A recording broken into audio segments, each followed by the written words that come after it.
JDS ಮತ್ತೆ BJP ಮೈತ್ರಿ candidate ನಾವು ಗೆಲ್ಸ್ಕೊಳ್ಳೇಬೇಕು.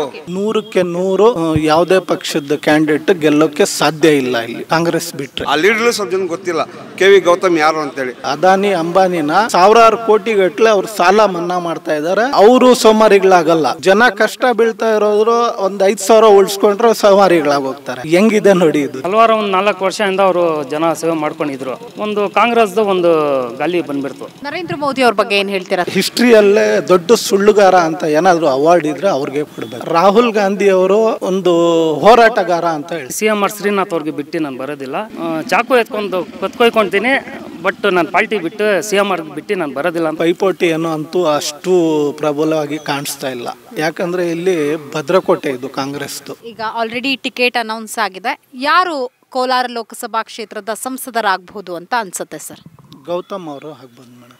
ಯಾಕೆ ಸರ್ KV ಗೌತಮ್ ಅವ್ರು ಆಗ್ಬೋದು ಅನ್ಸುತ್ತೆ? ಹೆಂಗಿದ್ದಾರೆ ಅವರು ಕಾಂಗ್ರೆಸ್ನಲ್ಲಿ ಡಿಸ್ಟಿಕ್ ಪ್ರೆಸಿಡೆಂಟ್ ಆಗಿ ಮತ್ತು NSUI ಇಂದ ಕಾಂಗ್ರೆಸ್ಸಲ್ಲಿದ್ದಾರೆ ಅಂತ ಗೊತ್ತಾಯಿತು ನಮಗೆ. NSUI ಇಂದ ಯೂತ್ ಕಾಂಗ್ರೆಸ್ಸಿಂದ ಡಿಸ್ಟಿಕ್ ಪ್ರೆಸಿಡೆಂಟು, ಹೀಗೆ ರೂಟ್ ಲೆವೆಲಿಂದ ಗ್ರಾಸ್ ರೂಟಿಂದ ಬಂದಿರೋರು. ಅದಕ್ಕೋಸ್ಕರ ಕಾಂಗ್ರೆಸ್ಸಲ್ಲಿ ಗುರುತಿಸಿ ಕೊಟ್ಟಿದ್ದಾರೆ ಟಿಕೆಟ್ ಅವ್ರಿಗೆ.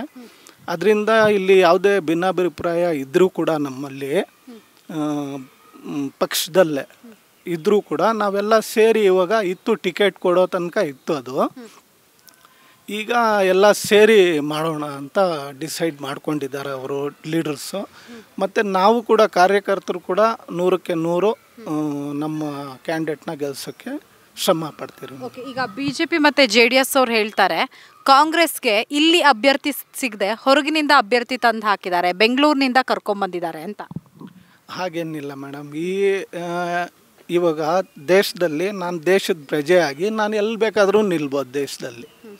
ಹಂಗಿದ್ದಾಗ ಬೇರೆ ಯಾವುದೇ ಲೀಡ್ರನ್ನ ನೋಡ್ಬೋದು ನೀವು. ಬೇರೆ ಬೇರೆ ಇವಾಗ ನಮ್ಮ ದೇವೇಗೌಡರು ಇಲ್ಲಿ ಬೆಂಗಳೂರಲ್ಲಿದ್ದಾರೆ, ಹೋಗಿ ಹಾಸನದಲ್ಲೋ ಇಲ್ಲ ಇದರಲ್ಲೋ ನಿಲ್ತಾರೆ. ಹಾಗೆಲ್ಲಾದರೂ ನಿಲ್ಬೋದು, ಏನು ಪ್ರಾಬ್ಲಮ್ ಇಲ್ಲ ಅದು.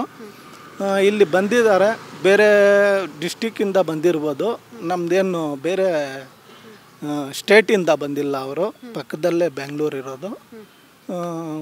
ಹಾಗಾಗಿ ಏನು ಪ್ರಾಬ್ಲಮ್ ಇಲ್ಲ. ಓಕೆ, ನಿಜಕ್ಕೂ KV ಗೌತಮ್ ಅವರು ಗೆಲ್ತಾರ ಅಂತ ಅನ್ಸುತ್ತಾ? ಯಾಕಂದರೆ ಕೋಲಾರ ಕಾಂಗ್ರೆಸ್ ರಾಜಕೀಯದಲ್ಲಿ ಒಂದಷ್ಟು ಒಳಜಗಳಗಳು, ಆಂತರಿಕ ಕಚ್ಚಾಟಗಳೆಲ್ಲ ಜೋರಾಗಿದೆ. ಹೈಕಮಾಂಡ್ ಇರ್ಬೋದು ಅಥವಾ ಸ್ಟೇಟ್ ಲೀಡರ್ಸ್ ಕೂಡ ಆ ಒಂದು ಆಂತರಿಕ ಕಲಹಗಳನ್ನು ಶಮನ ಮಾಡುವಂತಹ ನಿಟ್ಟಿನಲ್ಲಿ ಮೀಟಿಂಗ್ಗಳನ್ನ ಮಾಡಿದ್ದಾರೆ. ಸದ್ಯಕ್ಕೇನೋ ತಣ್ಣಗಾಗಿರೋ ಥರ ಕಾಣಿಸ್ತಾ ಇದೆ. ನಿಜಕ್ಕೂ ತಣ್ಣಗಾಗಿದೆಯಾ?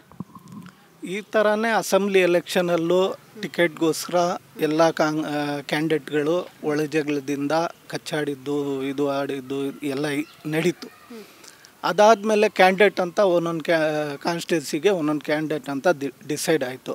ಆಮೇಲೆ ಎಲ್ಲರೂ ಸೇರಿ ವರ್ಕ್ ಮಾಡಿ 5 ಕ್ಯಾಂಡಿಡೇಟ್ ಗೆಲ್ಲಬೇಕಂದ್ರೆ ಏನು ತಮಾಷೆ ಅಲ್ಲ, ಗೆದ್ದಿದ್ದೀರಲ್ಲ ನಾವು. ಅದಕ್ಕೋಸ್ಕರ ಈ ಸತಿನೂ ಹಂಗೆ ನಾವು ಎಲ್ಲ ಅಭ್ಯರ್ಥಿಗಳು ಕೊಟ್ಟಿಲ್ಲ ಅಂತ ಸ್ವಲ್ಪ ಮನಸ್ತಾಪಗಳಿರುತ್ತೆ.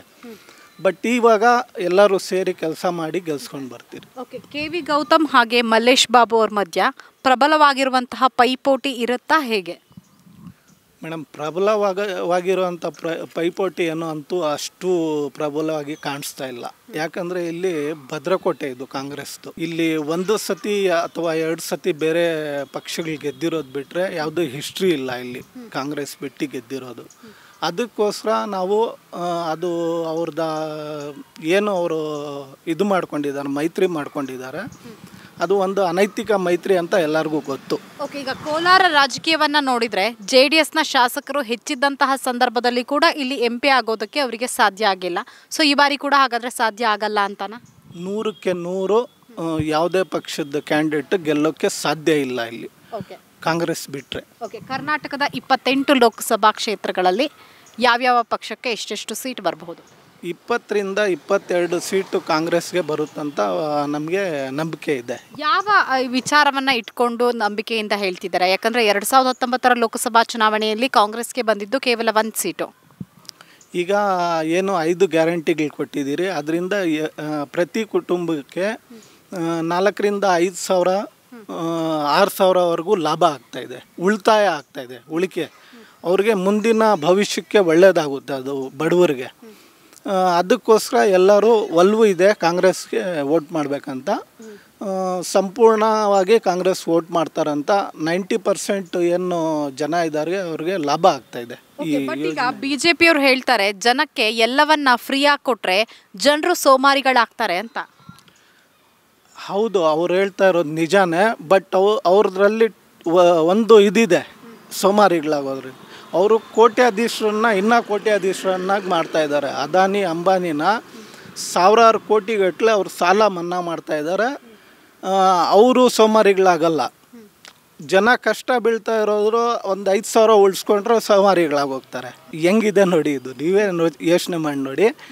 5-6 ಸಾವಿರ ಇವರು ಉಳಿಸಿದ್ರೆ ಇವ್ರ ಮಕ್ಕಳ ಭವಿಷ್ಯಕ್ಕಾಗುತ್ತೆ, ಓದಿಗಾಗುತ್ತೆ, ಫ್ಯೂಚರ್ ಒಳ್ಳೇದಾಗುತ್ತೆ ಇವ್ರದ್ದು. ಇದು ಯೋಚನೆ ಮಾಡಬೇಕು ಇವರು 5,000 ಲಾಭ ಆಗ್ತಾಯಿದೆ ಅಂದರೆ ಇಲ್ಲಿ ಯಾರೂ ಸೋಮಾರಿಗಳಾಗಲ್ಲ. ನನಗೆ ಒಂದು 10,000 ಇನ್ಕಮ್ ಆಗ್ತಾಯಿದ್ರೆ ಅದನ್ನು 15,000 ಮಾಡೋದು ಹೆಂಗೆ ಅಂತ ಕಷ್ಟ ಬೀಳ್ತೀನಿ. ನಾನು ಕೆಲಸ ಮಾಡ್ತೀನಿ, 15,000 ಮಾಡೋಕ್ಕೆ ಟ್ರೈ ಮಾಡ್ತೀನಿ. ನಾನು ಯಾವತ್ತೂ ಅಷ್ಟೇ 10,000ನ ತಿಂದ್ಕೊಂಡು ಕುತ್ಕೊಂಡು ಮನೆಯಲ್ಲಿ ಇರಲ್ಲ. ಯಾರೂ ಅಷ್ಟೇ ಹಂಗೆ ಮಾಡೋದು.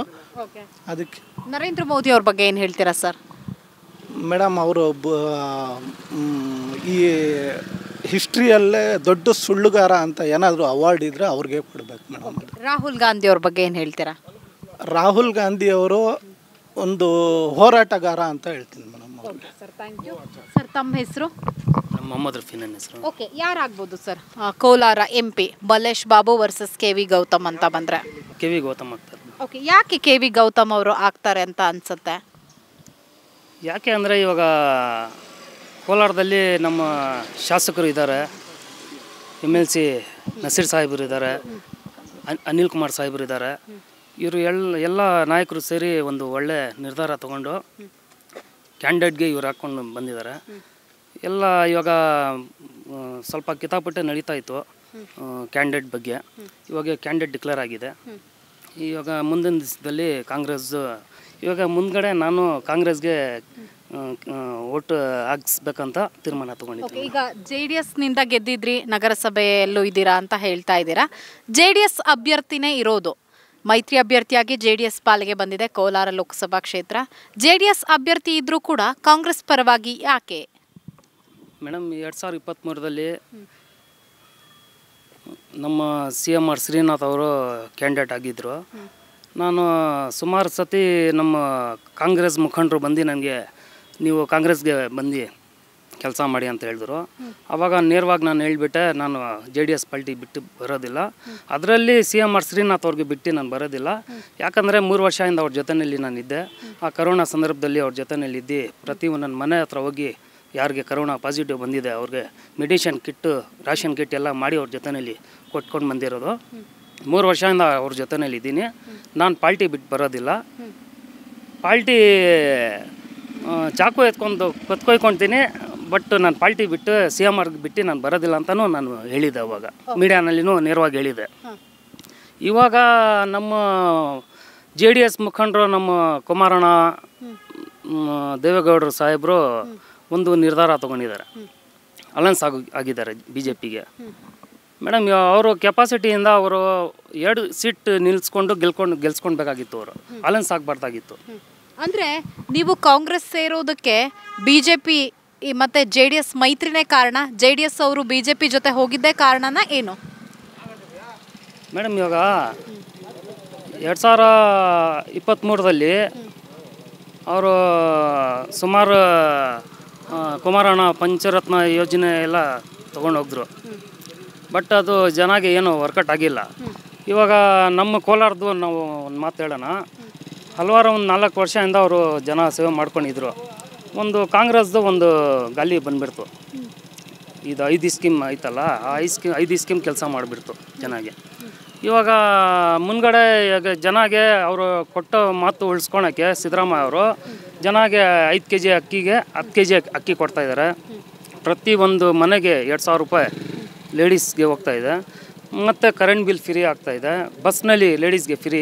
ಈ ಎಲ್ಲ ಗ್ಯಾರಂಟಿಗಳೆಲ್ಲ ಕೊಟ್ಟಿದ್ದಾರಲ್ಲ, ಅದರಲ್ಲಿ ಇವಾಗ ನಮ್ಮ ಪೂರ್ತಿ ಕರ್ನಾಟಕ ಸ್ಟೇಟ್ನಲ್ಲಿ ಒಂದು ಒಳ್ಳೆ ಕಾಂಗ್ರೆಸ್ ಗಾಲಿ ನಡೀತಾ ಇದೆ.